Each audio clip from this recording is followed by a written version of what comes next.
Buenas noches para todos y para todas.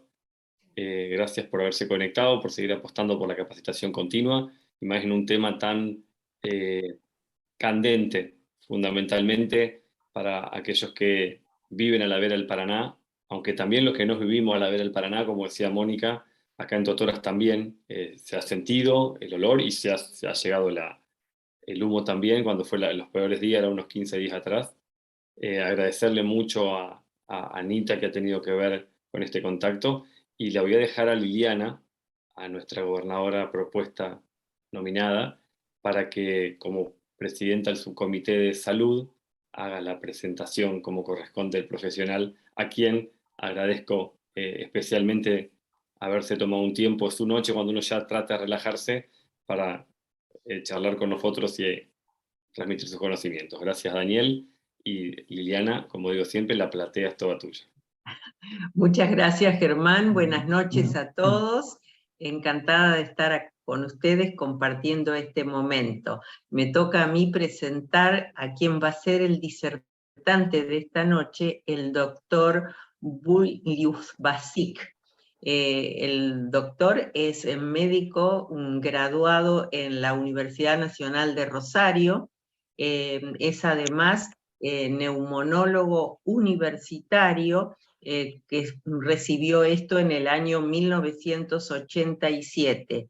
Es experto en tabaquismo, título que logra en la Sociedad Española de Neumonología y Cirugía Torácica en el año 2009, desempeñándose en la actualidad como profesor en el máster de tabaquismo que se desarrolla una vez por año en la ciudad de Navás del Marqués, en España.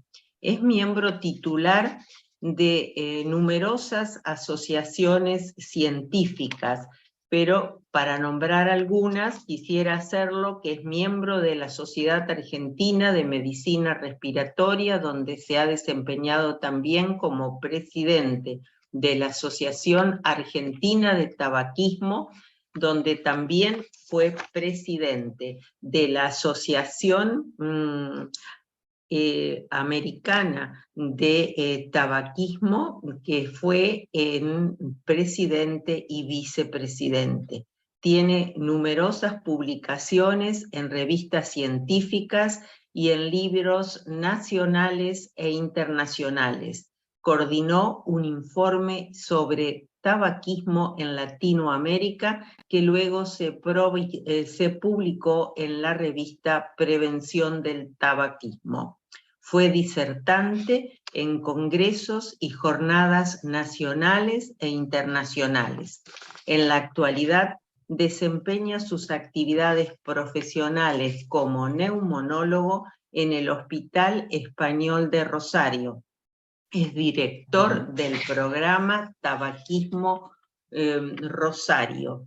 Es por solo nombrar algunas, pero realmente fue convocado aquí a esta disertación no solo por sus conocimientos científicos, sino fundamentalmente por ser reconocido como una persona de bien, muy comprometido con el bienestar de sus pacientes, dispuesto siempre a compartir su saber en beneficios de todos. Debemos escucharlo con mucha atención para tomar conciencia de cómo el medio ambiente puede influir en el bienestar de nuestra salud. Muchas gracias por estar, doctor, y bueno, repitiendo lo que dijo Germán, toda la platea es suya. Bueno, muchísimas gracias. ¿Cómo empezar después de todo esto? Porque ahora tengo que justificar todo eso que dijeron. Pero bueno, vamos a hacer lo nuestro de la mejor manera posible y después ya veremos. Vamos con la presentación. Y la idea es hablar del efecto del humo. Ahí está, me saco esto que no me tape. En nuestra salud, porque acá digamos que hay una confusión de temas muy grandes, porque en realidad esto afecta el ecosistema y bueno, de alguna manera esto nos perjudica en muchos ámbitos, pero nosotros vamos a tratar de circunscribirnos al tema salud. Dejo así al principio un par de preguntas básicas y elementales que vamos a tratar de responder al final, ¿no? Ya le puedo avisar que esto tiene un final anunciado, que no vamos a tener una respuesta, pero por lo menos vamos a hacer alguna especulación. Las preguntas serían: ¿quiénes son los que provocan esto? ¿Por qué o para qué lo hacen, cuando es algo que perjudica severamente la salud de todos? ¿Y cuáles serían las soluciones que deberíamos plantear en este tema? Vamos a empezar un poquito a desarrollar el tema diciéndole de qué estamos hablando cuando hablamos humo de quemas en las islas o humo de incendios forestales. Está compuesto por una mezcla de gases y de partículas pequeñas, que son emanados por todas las cosas que se van quemando y se van prendiendo fuego en la isla. Pero también pueden incluir cosas más peligrosas todavía, metales pesados como plomo y arsénico, y sustancias químicas peligrosas como benceno y gas formaldehído. Todas estas son sustancias que son probadamente cancerígenas y muchas de estas están presentes en el humo de los cigarrillos. O sea que cuando me preguntan si tiene similitudes fumar con aspirar el humo de las islas, tenemos que decir claramente que sí. Durante todo este tiempo ustedes vieron que nos volvemos expertos en determinados temas, y así como en un momento hablábamos de coronavirus con absoluta capacidad todos, y empezamos a introducir términos nuevos, ahora el tema son las partículas, las PM10 y las PM2,5. ¿Qué son estas partículas? Bueno, es el material que flota en el ambiente, es respirable y está en forma sólida o líquida, y hay de dos tamaños, la de 10 micras o micrómetros. Recuerden que un micrómetro corresponde a la milésima parte de un milímetro, estamos hablando de tamaños extremadamente pequeños, y se la denominan PM10. Y las más pequeñitas son las PM2,5, que fíjense, son 100 veces más delgadas que un cabello humano. Y esto es lo que las hace particularmente peligrosas. Estas partículas, además de ser muy pequeñas y por eso ser peligrosas, están compuestas por elementos que son más tóxicos. Tienen metales pesados, compuestos orgánicos, y son 100% respirables. Para respirar una sustancia tiene que ser pequeña, si no queda retenida en los mecanismos defensivos que tenemos. Entonces, estas son completamente respirables, viajan profundamente a los pulmones y llegan a la parte más profunda de los pulmones, donde el oxígeno, el aire, se pone en contacto con la sangre y se produce el intercambio, por lo cual estas partículas pasan al torrente sanguíneo y pueden provocar cualquier tipo de enfermedades en cualquier órgano. Normalmente están vinculadas a exacerbaciones de enfermedades respiratorias, pero también a enfermedades cardiovasculares, y también aumentan la morbimortalidad de la población expuesta y al creciente desarrollo del asma y alergias entre la población infantil. Volvemos a repetir, el tamaño de las partículas es tal vez lo que las haga más agresivas, por dos razones. Primero, porque permiten que penetren en el pulmón más profundamente, pero además porque son muy livianas, y esto hace que el viento las propague a mucha distancia, y eso es lo que hablábamos hace un momento. Esto no es tal vez un problema solo de la vera del Paraná, sino es un problema que va a llegar a mucha más distancia hacia el interior y va a traer problemas más adelante que ahora vamos a ir mencionando. Se pueden acumular en el sistema respiratorio y se asocian con consistencia científica con numerosos efectos negativos sobre la salud. La relación entre la concentración diaria de partículas PM2,5 y los ingresos en los hospitales es de tipo lineal y no tiene umbral. Esto es un estudio que se hizo sobre ingresos hospitalarios en un hospital universitario de Madrid, el Gregorio Marañón, entre los años 2003 y 2005, y vieron que los días que en el aire había mayor cantidad de partículas de 2,5 micras, el ingreso, las internaciones por guardia, eran mayores. Y el grupo de edad que estaba especialmente afectado eran los mayores de 75 y los menores de 10 años. Y los efectos en la salud que esto provocan son los inmediatos, que son los que más acostumbrados a ver estamos y los que siempre, bueno, los que siempre difundimos. Pero ya sabemos ahora que tenemos efectos a largo plazo y que son tan o más importantes que los efectos inmediatos incluso.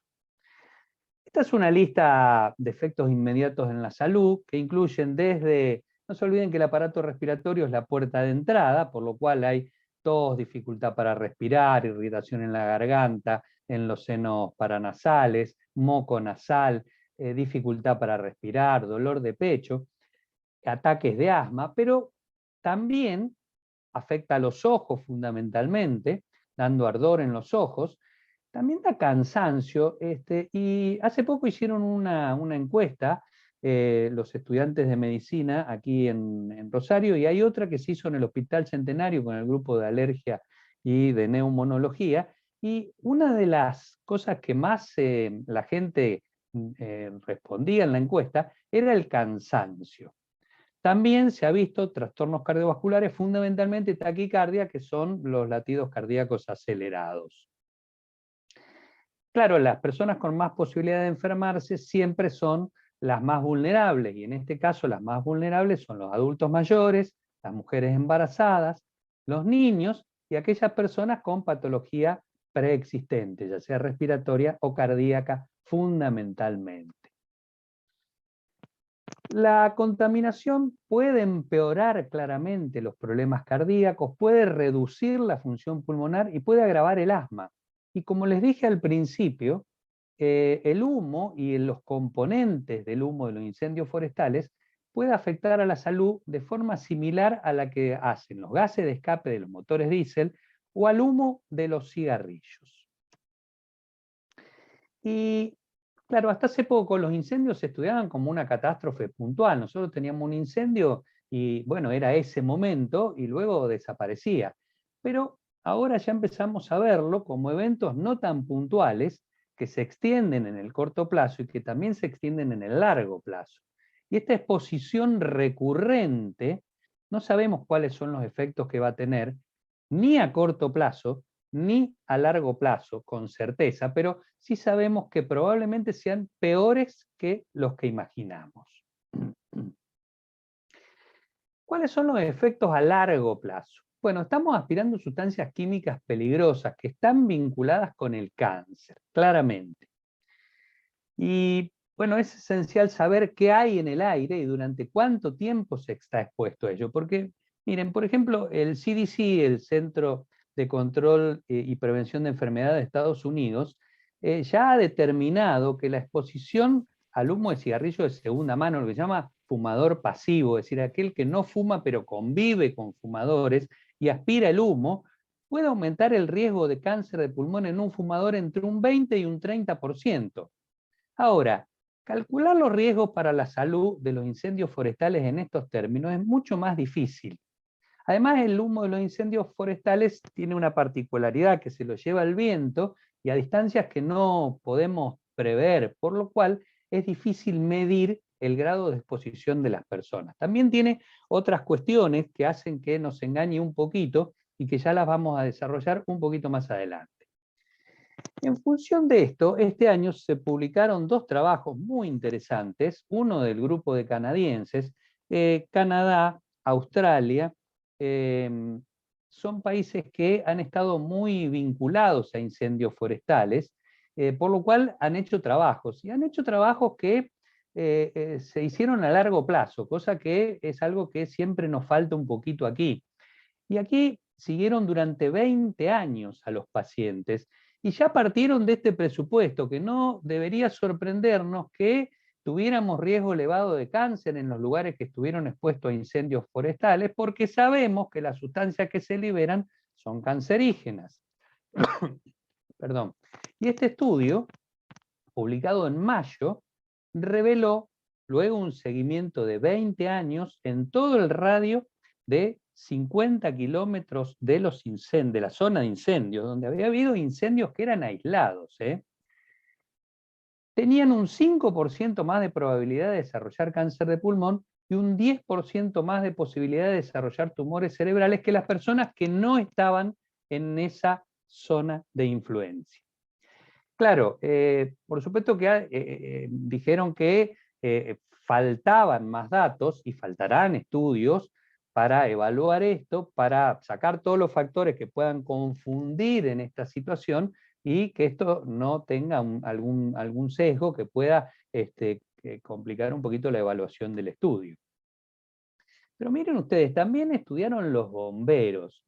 Y los bomberos que trabajan en primera línea de combate, que aquí tenemos muchos y que están todo el tiempo, al menos 7 semanas cada año, durante 5 a 25 años, aumentarían el riesgo de morir de cáncer de pulmón entre un 8 y un 26% como resultado de la exposición al humo. Y si trabajaran el doble de tiempo, se irían al 13 y al 43%. Y tenemos muchas dudas de lo que sucede con la acumulación en cada temporada. Y hay otra cosa que le sucede a los bomberos, y es que en la zona cercana a los incendios hay mucho monóxido de carbono. El monóxido de carbono es el gas que emanan los caños de escape, que es responsable de muertes y que es responsable de patología cardiovascular, que está en las personas que fuman y que están en los incendios, pero más cercanamente. Tal vez nosotros mismos que estamos aquí cruzando el río tengamos muy poco monóxido de carbono en el ambiente en relación a los que están trabajando al lado del incendio. Y esto es una cosa a considerar. Este es un segundo trabajo que salió publicado recientemente, se publicó en el Annals of Oncology y en el Congreso de Oncología que acaba de terminar en Europa en este momento. Y dicen que los científicos creen haber resuelto el misterio de por qué la contaminación del aire causa cáncer de pulmón. Esto es un poco técnico, pero voy a tratar de explicárselo de la manera más sencilla. Estas partículas contaminantes 2,5 tan pequeñitas aumentan el riesgo de mutaciones de algunos genes. No importa cómo se llaman, tienen un nombre en siglas, pero no importa, pero sí importa saber que están relacionados con el cáncer de pulmón. Entonces, ¿qué hicieron? Analizaron muestras de tejido pulmonar humano que no habían estado, es decir, que no eran fumadores, y encontraron mutaciones en los que habían estado expuestos a humos de incendios forestales, en un porcentaje tan alto como el 18 para uno de los genes y en el 33 para el otro. Entonces, cuando uno tiene un gen que está afectado, lo único que falta es el estímulo para que ese gen termine degenerando y dando una respuesta que termina provocando un cáncer. Es decir, normalmente el humo provoca una irritación, la irritación hace que el organismo repare esto, lo que hace es fabricar células más rápidamente y en algún momento, si toma una de esas células que ya están afectadas, puede desarrollar un cáncer. Y miren que el estudio se hizo entre más de 460.000 personas. O sea que es un estudio muy importante y que devela el mecanismo. Tal vez a nosotros no nos interese tanto el mecanismo, pero sí es como para sustentar que el cáncer tiene una vinculación estrecha con los incendios forestales. Y también para decir esto, que nosotros podemos elegir si fumamos o no, pero claramente que no podemos elegir el aire que respiramos. Y ese es el grave problema al que nos enfrentamos diariamente. No es una cuestión que nosotros podamos elegir, no es una catástrofe natural. Esto es algo que es provocado y que no podemos evitar respirar. ¿Cómo podríamos prevenirlo? Bueno, la verdad que hay muy pocas formas de prevenirlo porque el humo es tan invasivo que se nos cuela por todos lados. Podríamos decir que tratemos de evitar estar al aire libre de los días que hay mucha contaminación, que tratemos de mantener el aire interior lo más limpio posible, no aumentar la contaminación del aire interior, por ejemplo, quemando velas, sahumerios, prendiendo un hogar a leña los días de frío.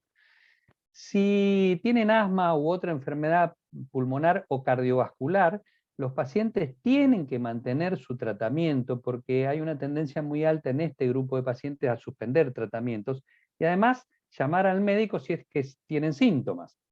Y evitar exponerse al humo cuando practiquen actividades recreativas al aire libre. Y si hay mucho humo directamente, no practicarla en esos días, porque la actividad física tiene dos grandes problemas respecto a la aspiración de humo. El primero es que al hacer actividad física aspiramos más profundo y el segundo es que aspiramos más rápido, por lo cual la absorción de humo es mucho mayor. ¿Cómo nos podemos proteger? Y de nuevo tenemos otro problema porque son muy pocas las medidas de protección efectivas. Las mascarillas antipolvo no brindarán ninguna protección porque están diseñadas para otro tipo de partículas. Los barbijos comunes, los tapabocas, los barbijos quirúrgicos, tampoco nos van a servir. Utilizar un barbijo N95, que es el gold estándar, el mejor de los barbijos que se utilizan, bien ajustado, si se sale al exterior cuando hay humo, puede ser un elemento de control parcial de la situación. Tiene un par de problemas, no está aprobado para niños, y si hay vello facial, bigote, barba, impiden que se ajusten de manera adecuada y reducen la eficacia. Una situación muy difundida que es ponerse un pañuelo, generalmente húmedo, alrededor de la boca, no va a filtrar el humo de los incendios, al igual que las máscaras de papel y cualquier otro tipo de tela que pongamos sobre la boca o sobre la nariz. Entonces podemos decir que una máscara N95, si se usa correctamente, ofrecerá cierta protección. Yo no sé si ustedes alguna vez se pusieron una máscara N95 un rato, porque provoca una sensación de falta de aire muy importante y es difícil para la cotidianeidad. Es decir, salir de mi casa con una N95 y caminar hasta mi trabajo seguramente me va a dificultar la respiración y va a hacer que yo tenga muy poca tendencia a usarla, por lo cual la protección se nos disminuye. Hay un estudio muy interesante que es de la Universidad Nacional de Rosario, el director del Instituto de Salud Socioambiental, el doctor Berseniasi, donde él plantea que ya esto que estamos viviendo ahora es crónico. Ya dice que no hay que considerarlo como un hecho agudo y que esto es crónico. Y que si respirar el aire contaminado genera problemas de salud a largo plazo, cuando en un tiempo empiecen las consultas, supónganse que dentro de 10, 15, 20 años nosotros empecemos a ver un aumento inexplicado de cánceres de pulmón o de patologías como la EPOC, como la famosa enfermedad pulmonar obstructiva crónica, o patologías cardiovasculares. Si no hay incendio en ese momento, ¿de qué manera los vamos a vincular con lo que pasó en el 2020, en el 2021, en el 2022? Es decir, que esto está escondiendo los síntomas que van a aparecer más adelante. También dicen que va a haber aumento de abortos espontáneos y que además, y esto es también muy grave, impacta nuestra estructura genética, por lo cual no va a quedar en nosotros. Esto se va a trasladar a las generaciones futuras, a gente que nunca ha aspirado humo. Fíjense hasta dónde llegamos en la gravedad potencial de la situación en lo que viene. También hablan de que puede generar alteraciones metabólicas y puede trastocar el sistema cognitivo y el sistema neurológico. Y esto es un poco lo que le decía antes también, como que en Canadá, en Australia, hay seguimientos y ya están viendo estos problemas, y acá tal vez no los veamos simplemente porque no los seguimos. ¿Qué dice la Organización Mundial de la Salud? Dice que la contaminación del aire es un factor de riesgo crítico para enfermedades no transmisibles. Y justifican un 24% de todas las muertes de adultos por cardiopatías, un 25% de los accidentes cerebrovasculares, un 43% de las muertes por neumopatía obstructiva crónica y un 29% de las muertes por cáncer de pulmón. Yo sé que los números cansan y saturan un poquito y son un poco difíciles de sostener, pero acuérdense de las patologías: cardiopatía, ACV, EPOC y cáncer de pulmón, las principales causas de muerte. Entonces, no tenemos que dejar pasar este tema. La Universidad de Rosario entregó a la Corte Suprema de Justicia un documento que alerta sobre los problemas cardíacos y respiratorios por estas quemas. Es decir, no hay dudas, lo que quiero darles es información objetiva para que ustedes vean que no hay dudas sobre los efectos que esto provoca en la salud. Y también desde la Universidad Nacional de Rosario, el CONICET, desde el Instituto de Física Rosario, se preguntaron qué era peor, si los incendios o el smog. Ustedes vieron que en las ciudades donde hay mucho smog, Ciudad de México, por ejemplo, viven muy preocupados por esto. Y ya por estudios que se han hecho en incendios en California, ya podemos decir que podría ser mayor el impacto de los incendios que el del smog. Fíjense hasta dónde seguimos avanzando. Y según la Organización Mundial de la Salud, la contaminación del aire representa un importante riesgo medioambiental para la salud y provoca 4 millones de muertes prematuras por año. 4 millones de muertes. Insisto con el tema de los números, porque a veces nosotros nos entusiasmamos dando números y con los números nos perdemos. Pero son 4 millones de personas, son 4 millones de personas que podemos ser nosotros, nuestros padres o nuestros hijos, y eso es lo que nos tiene que sensibilizar. Dos informes paralelos, donde también participó el Observatorio Ambiental de la UNR y la UTN, con asesoramiento de una empresa de ingeniería, arrojaron resultados contundentes respecto al daño, y dice que el daño que provoca en la salud está muy por encima de la contaminación provocada por el smog. O sea que estamos ante un problema absolutamente serio. Y si quieren, para terminar esto, la OMS dice que no hay ningún umbral por debajo del cual no haya daños. Es decir, que por supuesto que si respiramos mucho humo, el daño va a ser mayor. Pero si respiramos poquito humo, como si en algún momento decimos, bueno, controlamos parcialmente los incendios, la verdad que el humo que respiramos es poco, lo olemos un poco y nada más, no quiere decir que no haya daños para la salud. No hay, les repito, ningún umbral por debajo del cual no haya daños para la salud. ¿Y cuáles son los niveles de contaminación tolerables y los niveles de contaminación que tenemos nosotros? Fíjense, el máximo tolerable establecido es de 15 microgramos por metro cúbico para las 2,5 y 45 para las PM10. Nosotros tuvimos picos en agosto que alcanzaron los 297 microgramos por metro cúbico. Fíjense a qué nivel estamos. Eso pasó el 10 de agosto. Y fíjense, esto es del 13 de septiembre, que fue el último día catástrofe en Rosario, que fue ese día donde no veíamos la vereda de enfrente, donde, fíjense, a la izquierda dice partículas PM2,5, 483. Y fíjense que, esto se los voy a traducir acá porque no lo van a poder leer si no, el aire cuando es considerado bueno tiene entre 0 y 50 PM2,5. La calidad moderada es de 51 a 100.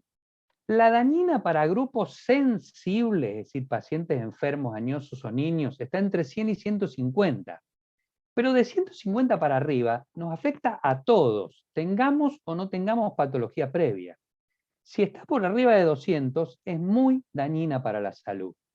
Y ya es peligrosa con niveles superiores a 300. Les repito el número que tuvimos el martes 13 de septiembre, de 483. Si estamos hablando que la buena tiene como máximo 50 y la peligrosa es superior a 300, fíjense simplemente dónde estamos parados en este momento. En resumen, creo haberles dado evidencia clara de que los incendios contaminan. Que esos niveles de contaminación son muchísimo más amplios que los permitidos en muchísimas ocasiones, en muchos días. Sabemos claramente que provoca efectos a la salud a corto plazo y a largo plazo, y que tal vez estos efectos puedan transmitirse a generaciones futuras, y que entonces nuestra salud y la de los que vengan va a estar seriamente comprometida si no terminamos con esto. Entonces, para finalizar, vamos a tratar de responder a las preguntas iniciales. ¿Quiénes son los que están atrás de esto? Bueno, no sabemos. Nadie sabe. Esto es el cuento del gran bonete, o el cuento de la buena pipa, porque nadie nos puede decir quién quema esto. Y yo me pregunto, haciendo un razonamiento extremadamente sencillo, si yo en el fondo de mi casa hago un cuartito de 2x2 para guardar herramientas, en 10 minutos la Dirección General de Rentas se va a dar cuenta que tengo eso ahí y me va a cobrar un impuesto o me va a cobrar una multa si no lo denuncio. Y acá se queman enfrente 2.500, 3.000, 4.000, 5.000 hectáreas y nadie sabe quién las prende. ¿Para qué? ¿Para qué lo hacen? Y uno supone que es por dinero, porque yo no creo que se tomen tanto trabajo por otra cosa. Esto es dinero o poder o las dos cosas juntas. Pero claro, esto que trae esta foto acá es impresionante porque dice, si vos crees que la economía es más importante que el medio ambiente, mientras contás tu dinero, no respires y vamos a ver cómo te va. ¿Cuáles serían las soluciones? Fíjense, Fabio hablaba de los políticos y Salud tuvo una idea genial. Va a enviar 500.000 barbijos a Santa Fe para la población afectada por el humo. Yo le acabo de decir que los únicos barbijos que pueden tener alguna utilidad son los N95. Estos son barbijos convencionales, o sea que esto es exactamente lo que no sirve. Lo que sirve es esto, y me tomé el atrevimiento de extraer esta imagen del grupo de artistas rosarinas contra la quema en las islas. Dice, basta de quemas, lo único que va a terminar con este flagelo es parar de quemar. No hay otra solución, no hay prevención, no hay protección, solamente hay que dejar de quemar para que este problema se termine. Y aquí uno se pregunta, esta famosa frase que está atribuida a mucha gente, entre ellos a John Fitzgerald Kennedy, que dice que si no somos nosotros, ¿quiénes? Y si no es ahora, ¿cuándo? Cada uno de nosotros tiene que ponerse al hombro la parte que le corresponde y lo tenemos que hacer ahora, porque ya mañana es tarde. Nada más, muchas gracias.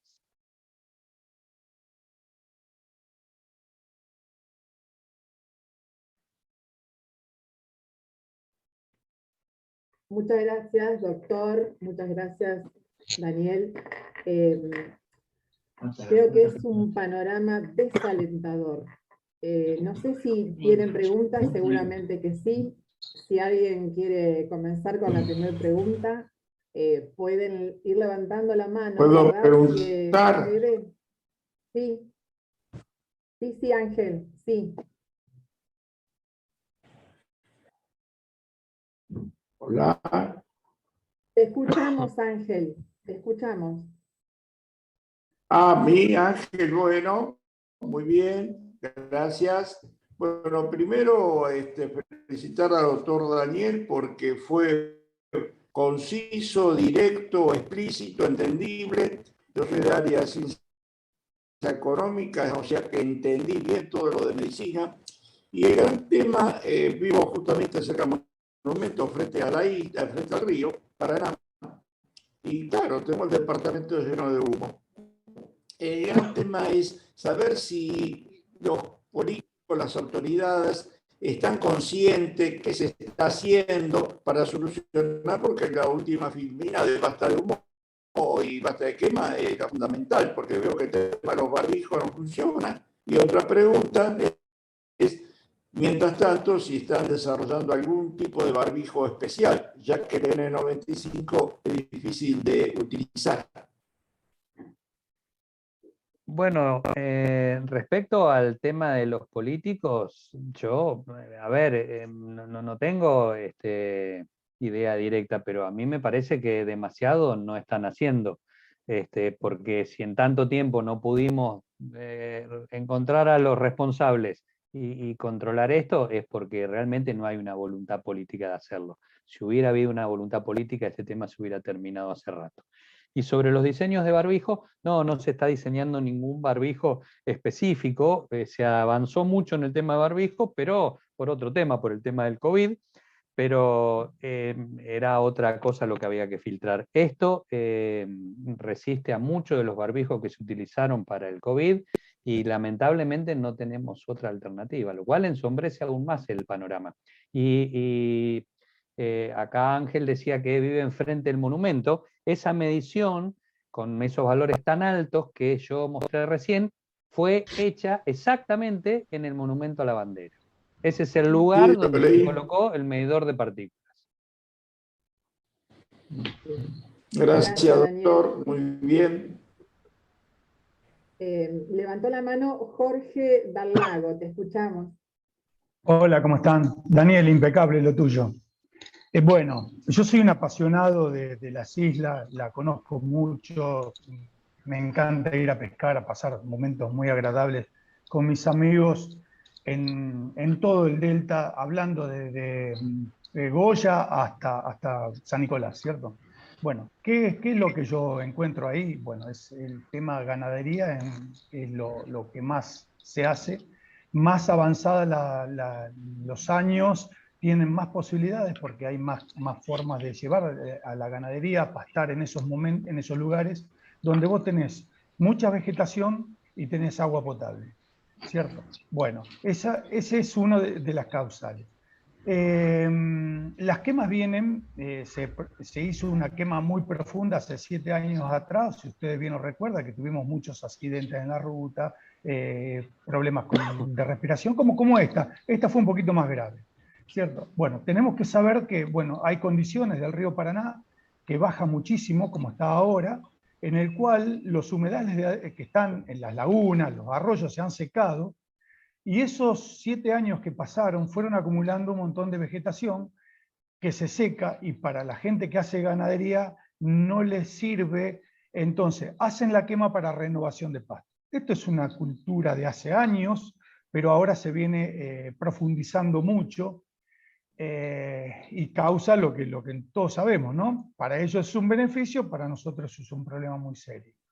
Las soluciones, bueno, yo el otro día estaba hablando con una persona, un político que está en la Cámara de Diputados, bueno, ahí escuchan todas las campanas, ese es el problema. Hay gente que dicen que va a haber algo de cosas inmobiliarias, de criaderos de cerdo, todos enturbian el panorama para que los dirigentes en realidad no sepan qué hacer o qué dirimir, ¿no?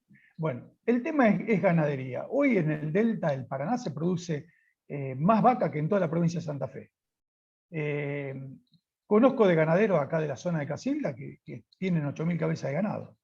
Entonces imagínense semejante cantidad de tierra gratis, porque eso no se vende, eso está concesionado a 90 años y se puede renovar. Imagínense en toda esa riqueza para ellos, que no le va a importar el tema de la salud de las personas que están del otro lado, ¿no?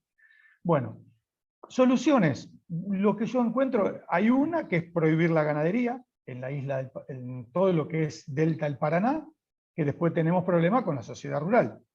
Las quemas controladas, pero seguimos teniendo el problema, son quemas controladas. Otro es el tema de hacer ciertas forestaciones con espacios verdes, de decir, bueno, se desata un incendio, pero el incendio va a llegar hasta ahí. Bueno, hay un montón de cosas que podemos empezar a hacer, empezamos a construir yo les dejo las inquietudes estas de cuáles son las cosas que a mí me gustaría que pasen, en realidad que no se produzca ganadería. O bien que el que produzca ganadería sea consciente y decir, bueno, a ver, yo de alguna manera u otra siembro, hago espacios verdes para que el incendio no avance. Así que bueno, me encantó mucho el tema este, Daniel. Ah, y te voy a decir otra, que en esta zona de Casilda, antiguamente, se usaba mucho la quema se sembraba el trigo y se quemaban todos los rastrojos. Entonces era para avanzar en el tema de la nueva siembra. Por eso es muy parecido a lo que hacen allá en las islas. Y otra cosa muy loca, no sé si se acuerdan ustedes, que decían que el viento norte traía a los locos, o algo así era. Bueno, ustedes se acuerdan bien de las quemas de Brasil. Y esos vientos cuando venían del norte agitaban a la población, o sea, por eso decían que el viento norte era el viento de los locos. Bueno, me imagino que esto ustedes que saben más de medicina que yo de la parte del día a día, ¿no? Ese humo en realidad activa o no activa el tema de las personas que estén más inquietas, más nerviosas y todo eso. Sí, claramente produce irritabilidad, nerviosismo y además síntomas físicos como cefalea. Hay una cosa que es clara, mirá, vos te acostás a dormir acá y si te despertás a las 3 de la mañana por algo, es probable que no te vuelvas a dormir las noches que hay humo, porque se te seca la garganta de una manera que no podés respirar. Entonces, si vos no dormiste durante la noche y salís a la mañana y no ves la vereda enfrente por el humo, seguramente que estarás muy irritable. Y respecto a lo que vos decías antes, yo creo que hay seguramente que esto no es una sola causa, pero hay cosas que a mí particularmente como hombre de a pie me llaman mucho la atención. Te voy a decir 3 hechos puntuales. Cuando en Rosario se hizo una marcha en la zona del monumento para que cesaran las quemas, específicamente mientras estaban haciendo la marcha, del otro lado prendían fuego. Eso fue claramente una provocación, como diciendo, yo sé que ustedes están protestando, pero acá estamos nosotros prendiéndole el fuego. Cuando se cortó el puente Rosario Victoria, prendieron fuego en ese mismo momento. Y es muy recordada la imagen del presidente de la Nación, junto con el gobernador de Santa Fe, en la barranca del Paraná, en la zona de San Lorenzo, anunciando el nuevo proyecto para la hidrovía, que es por donde, ustedes saben, pasa todo lo legal y lo ilegal que sale por esta zona. Ese día, el telón de fondo de la reunión del gobernador y el presidente era el humo de las islas. Quemaron específicamente ese día. Es decir, que yo creo que debe estar el tema de la ganadería y demás, pero hay otro trasfondo político que también seguramente tiene que ver con esto, que por supuesto lo desconozco. Yo hablo de situaciones que ocurrieron puntualmente. Después habrá que ver cuál es el vínculo de esto con la realidad. Pero lo que es demasiado tiempo para no poder saber, y si son los ganaderos lo tendríamos que saber y hay que saberlo. No puede ser que no hay un responsable a esta altura del partido. Bien, gracias, doctor. Levantó la mano Martín Jaime. Hola, Martín. Hola, buenas noches a todos. Bueno, agradecer al doctor también coincido con Ángel, para los que no somos afines a la medicina, lo explicativo, lo dinámico, muy entendible. La pregunta es, teniendo en cuenta lo peligroso que nos afecta a la salud, si por medios de colegios de médicos, asociaciones, elevaron algún documento al ministerio, sea del Ministerio de Salud, de la provincia o la nación, para tomarlo con seriedad y después de ahí no sé si se puede hacer alguna campaña de difusión teniendo estos prejuicios, estos daños que hacen a la salud. Sí, claramente los colegios de profesionales vinculados con este tema, específicamente el Colegio de Neumonólogos o las asociaciones de neumonólogos y de cardiólogos, han presentado documentos que se han elevado las autoridades y se han hecho públicos también condenando esto y avisando de lo que viene. Y tal vez tengamos que ser más enérgicos todavía en nuestra protesta. Nosotros desde la Asociación Argentina de Medicina Respiratoria presentamos un documento a las autoridades y a la opinión pública. Bien, Gracias. doctor. Jorge, vos habías levantado la mano nuevamente, ¿querías hacer otra pregunta? Porque si no tengo... No. Ah, bien, porque hay una pregunta que está por privado, es bastante larga, pero me voy a permitir resumirla. ¿Qué podemos hacer nosotros con con este cuadro? ¿Qué estudios, preguntan, qué estudios se puede hacer uno como para ver si ha sido afectado?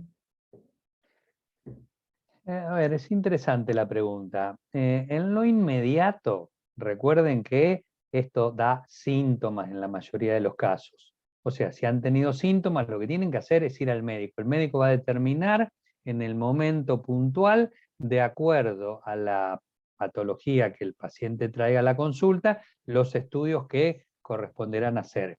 Y yo creo que en la medida que esto continúe así, para los efectos crónicos vamos a tener que establecer, todavía es como que estamos en pañales en esto, ¿no? Porque nos ha sorprendido. Siempre fue una cosa que aparecía, como decía Jorge hace un rato, hace 7 años, después estábamos un tiempo con cierta tranquilidad, pero ahora es como que es una cosa desde el 2020 en adelante, una cosa que tiene mucha continuidad. Por lo cual, yo creo que vamos a tener que establecer métodos de screening. Nosotros le llamamos screening a la búsqueda en pacientes asintomáticos de patologías que puedan ser prevalentes. Y suponte, a un paciente fumador, yo sé que le tengo que hacer una espirometría y sé que le tengo que hacer una radiografía de tórax y eventualmente una tomografía para descartar las 2 patologías más frecuentes, que son la enfermedad pulmonar obstructiva crónica o el enfisema o como quieran llamarlo, y el cáncer de pulmón. Y probablemente tengamos que ir haciendo protocolos para esto. Claro, lo que pasa es que nosotros tendremos uno, los especialistas en el corazón tendrán otro, los oncólogos tendrán otros. Y esto tendremos que ir desarrollándolo. Yo creo que para esto sirven estas charlas, porque somos nosotros, en definitiva, los que vamos a tener que enfrentar el problema. Nosotros, los que estamos de un lado, y la gente que esté del otro. En definitiva, estamos todos en el mismo lugar, porque todos respiramos el mismo aire. Incluso los que provocan los incendios también respiran este aire. Entonces uno no entiende mucho cómo es que alguien provoca algo que le va a traer daño a sí mismo y a su familia. Es difícil. Gracias, doctor. Liliana levantó la mano. Lili. Sí, bueno, yo decirle, doctor, que me pareció brillante la exposición, muy fácil de entender y comprender, y entonces siempre me pregunto, nosotros como rotarios, ¿qué podemos hacer? Porque aparentemente no se está haciendo nada. Y bueno, lo único que se me ocurre es que yo vivo en una población pequeña como es San Justo de Santa Fe. Acá creo que no llegó o no nos dimos cuenta si llegó el humo, pero tenemos contacto con el senador, con el diputado. Sería bueno disponer de algún estudio que se haya presentado a los políticos, si lo podríamos, usted lo podría pasar al que piense que es el más representativo, como para alcanzarlos a los políticos de nuestra zona, para que tomen un poquito de conciencia. Yo sé que a veces decimos no va a ser nada, pero todo suma. En el caso nuestro, nosotros estamos trabajando con el grupo de Rotary, trabaja con el caso de Alzheimer. Y gracias a haber hablado con el senador, surgió una ley provincial para protección del enfermo con Alzheimer, por esa presentación. Incluso nosotros trabajamos activamente en la redacción de la ley. Entonces, dada esa experiencia que fue tan positiva, no sé si vamos a poder lograr algo, pero creo que sería algo para hacer todos los rotarios que tengamos contacto directo con los representantes locales de la política en este momento. Se me ocurre eso como un aporte de los rotarios para contribuir, o sea, un granito de arena para sumar a este problema. Sí, desde las sociedades médicas estamos movilizados en función de, porque todo esto en realidad hay que terminar demostrándolo, ¿no? Nosotros desde la medicina tenemos que terminar demostrándolo, por eso vos empezaste diciendo de conseguir estudios que demuestren que esto es así. Tenemos algunos estudios, yo mostré los que hay, que son de otros lugares del mundo, pero que ya están publicados en revistas muy prestigiosas. Tenemos algunas cosas que se están haciendo aquí, y en este momento nosotros estamos en la tarea de tratar de demostrar, primero es muy largo esto, porque ustedes fíjense que los canadienses siguieron durante 20 años a los pacientes. Dentro de 20 años es mucho tiempo para nosotros, pero bueno, así es que se deben hacer las cosas. En este momento lo que se está tratando de dilucidar es con unas encuestas sencillas. Hay encuestas de calidad de vida en la población para ver cuáles son los síntomas que más la afectan y si realmente están afectados en el momento del humo. Las encuestas que hay hasta ahora hablan que más de un 90% de afectación. Después discriminar por síntomas y después vincular el aumento, como hicieron los españoles en ese estudio que mostraba el Gregorio Marañón, donde simplemente se fijaron la contaminación ambiental y los ingresos por guardia. Y ya con eso pudieron decir que los días que había más partículas había más ingresos por guardia. Entonces nosotros tenemos que tener una demostración fehaciente y vamos a ir teniendo bibliografía al respecto. Tenemos algo y vamos a tener más. Y la solución de esto es política, claramente. Esto es una decisión política. Y creo que la decisión política ni siquiera pasa por una ley. Hay una ley de humedales dando vuelta, que como todo en nuestro país generó conflicto, y es lo que decían, ahora están cortando el puente los que se oponen a la ley de humedales. Entonces, pareciera que nada hay que conforme a toda la gente. Pero tal vez el punto sería, estás muteada, Liliana. No, perdón, estaba. No, pensé que estaba diciendo algo. Que yo creo que lo que habría que hacer, no sé en este caso particular si hacen falta nuevas leyes, tal vez con las que hay sería suficiente como para cubrir esta situación coyuntural. Solamente habría que hacer cumplir las leyes, pero nosotros también somos campeones del mundo en eso de generar leyes que después no se cumplan. Entonces, ese es el punto. Vamos a generar otra ley que estará muy, muy bonita, pero ¿cuál es la autoridad que va a hacer cumplir esa ley? Bien, gracias, doctor. Le voy a dar la palabra en un ratito a Ángel Pérez Cortés, como decía, para ir finalizando, pero antes voy a leer un comentario que hizo Susana Moreno, que es de Uruguay, y dice: acá en Uruguay los humedales son áreas protegidas. Acá nosotros en las islas tenemos un sitio que es una isla que pertenece al sitio Ramsar, altamente protegida, y es evidente que tampoco se logra nada con eso, ¿no? Y Germán Castellani dice: eso necesitamos acá, en alusión a lo que comentaba hace un ratito el doctor, pero el proyecto de ley viene dando tumbos hace años. La última demora fue el martes, ahora dicen que tienen que escuchar a todas las partes. Ahora, y es verdad, es como que están buscando excusas para que se vaya pasando el tiempo.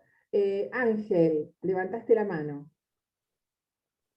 Sí, yo siguiendo lo que proponía Liliana o la pregunta ¿qué podemos hacer los rotarios? Puede ser lo siguiente, lógico, la relación con autoridades, pero también enlazarnos entre todos los clubes para que sea más potente el pedido.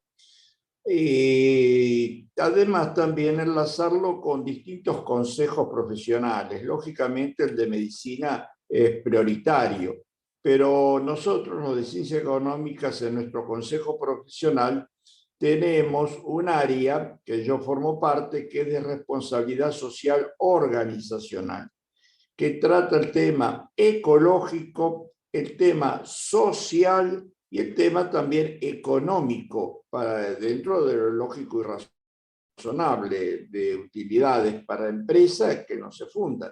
O sea que también nosotros tenemos temas para ir aportando lo de ciencias económicas. O sea que generar un enlace rotario me parece muy importante para presentar autoridades y hacer más fuerza. Eso es lo que yo estoy proponiendo, ¿no? Gracias, Ángel. ¿Alguien le quedó alguna pregunta? Es ahora, hablen o callen. Igualmente lo vamos a comprometer al doctor para otra ocasión y ojalá que sea celebrando que ya se terminaron los incendios, ¿no? Esperemos que no sea una utopía. Si te parece, Federico o Liliana, Germán, yo les consulto a ustedes, no sé si vamos cerrando, como ustedes lo decidan. Sí, me parece muy bien ir cerrando, sobre todo para el doctor, que no lo entretengamos más tiempo. A mí la única pregunta que me quedó, pero no sé si Germán me la puede contestar, es ¿cómo hacemos para generar un enlace rotario? Yo escuchando lo que propusiste, Liliana, y lo que dijo Ángel también, lo que se me ocurría quizás podríamos elaborar una especie de carta, de petitorio, de pedido, circulárselo a todos los clubes, ¿no? Y que aquellos clubes que quieran lo firmen los integrantes del club, incluso pueden juntar firmas en la comunidad, y después cada club hacérselo llegar al contacto que tenga, ¿se entiende? No centralizarlo en un solo lugar. Porque por ahí si nosotros le mandamos una carta al senador Borla en San Justo, le importa muy poco al diputado del otro lado, ¿sí? Entonces quizás que cada club que tiene, y fundamentalmente eso nos pasa en los clubes chicos, quizás en Rosario es más complicado, pero en los clubes chicos tenemos acceso. Por ejemplo, acá en Totora con el senador yo tengo su celular, lo puedo llamar o lo podemos citar para, entre comillas, hacerle ver lo que la comunidad está, o sea, hacer presión ciudadana. Creo que pasa por ahí, me parece que sería la mejor forma, que es la herramienta que tenemos, sin meternos en cuestión política, porque la idea no es hacer política, sino como ciudadanos, como ONG, manifestar nuestro interés en que esto llegue a destino como corresponde, como dijo Susana. Si Uruguay lo tiene, ¿por qué no lo podemos tener nosotros? Es una cuestión de presionar. Creo que esto sale por presión. Queda claro que se iba a analizar el tema y por presión de un determinado sector, ahora se pospuso el tema. Bueno, tratemos de ver de qué manera nosotros podemos presionar desde otro lado para que esto se acelere, y lo que deberían haber hecho, escuchar a todas las partes hace 3 años atrás, la van a escuchar ahora recién a todas las partes. Creo que a veces si uno se queda mirando desde la televisión, o quejándose en Facebook, o quejándose en el bar, o quejándose con los amigos, hay otros que están haciendo lo que tienen que hacer, que es presionar para que las cosas no se hagan. Bueno, presionemos nosotros de nuestro lado, dándole libertad a cada club para presionar, para que vean que hay una organización que está tratando de que esto tenga el trámite que corresponda. Por sí o por no, pero que por lo menos lo traten. Y esto lo aclaro porque lo he aclarado en varios clubes. Rotary antes tenía mucha más presencia en la comunidad en este tipo de cosas. Entonces, solo de cada uno de sus clubes, si uno se pone a buscar en la historia, han participado en acciones ciudadanas muy concretas que han conseguido o ampliación de escuelas, o líneas telefónicas, o pavimentación de rutas, o ampliación de zancos. O sea, había más una presencia. Después no sé por qué nos fuimos quizás quedando. Me parece que es una oportunidad esta, y aquellos clubes que están interesados, de presionar ciudadanamente, sin hacer política, pero sí compromiso ciudadano. Perfecto, Germán, gracias. Como verás, Daniel, esto es presencia, acción y servicio, que es la premisa que tiene nuestro actual gobernador, Germán Castellani. Cada gobernador que ingresa, su periodo tiene un lema o una premisa. Así que acá estamos, presencia, acción y servicio. Y le vamos a dar la última, y ya la última pregunta. Mónica Morelli de Teodelina levantó la mano. Quería hacerte una pregunta al doctor. cuando hablaba sobre el tema de que podían provocar abortos prematuros. ¿También puede provocar a largo tiempo malformación congénita? No está descrito malformaciones congénitas, pero sí abortos espontáneos. Espontáneo.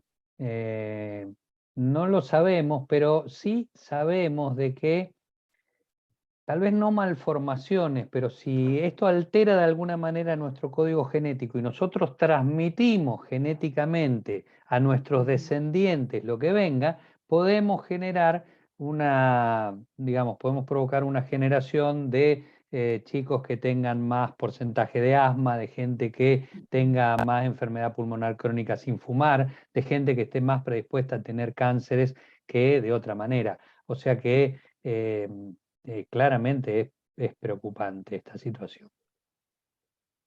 Bien, bueno, muchas gracias, doctor. Acá Germán nos pone, voy a preparar una carta con un pedido petitorio y se lo vamos a hacer llegar a cada club para que lo analicen y actúen de acuerdo a lo que decidan. Perfecto. Muchísimas gracias. Muy bien, ingresó recién, muy bien. Gracias, Daniel. Tita Rusconi, que creo que es de Rufino. Igualmente esto está grabado, Tita, así que lo vamos a compartir después, ¿verdad, Federico? Quiero agradecer juntamente con Liliana al presidente del Comité de Imagen Pública que hizo posible que esté esta sala a disposición a todos los asistentes, y con Liliana, que ella está encargada de la parte de salud, y nuestro gobernador, no sé quién de los dos, hacemos el cierre, y le vamos a agradecer al doctor Buljubasic haber estado con nosotros. Lili o Germán. Muchas gracias, pero vamos a darle la palabra a Germán para que haga el cierre oficial. Bueno, gracias Lili. Daniel, te agradecemos nuevamente esta hora y media específicamente, y el tiempo anterior que te llevó a preparar esto. La verdad que fue muy productivo, como han dicho varios de los participantes, fue muy claro, y creo que cuando uno es claro es exitoso, y creo que fue muy exitosa esta charla. Así que, y está bueno que haya salido este pedido, que cada club haga algo, aquello que lo que el club considere que tiene que hacer, ya que los clubes son autónomos, la oportunidad va a estar, vamos a facilitar los medios, lo que voy a preparar es un borrador, después cada club lo analiza, pero el tema es largar a rodar la pelota, y que después nos comprometamos de acuerdo a lo que decida cada club. Que tengan todos una muy buena noche, un muy buen fin de semana, gracias por conectarse, y sigan, como siempre, nuestro raíz de capacitaciones, que todos se suben al canal de YouTube. Nos estamos viendo. Chau, chau. Gracias. Chau, chau. Muchísimas gracias. Chau, chau. Chao, Gracias, Daniel. Muy amable.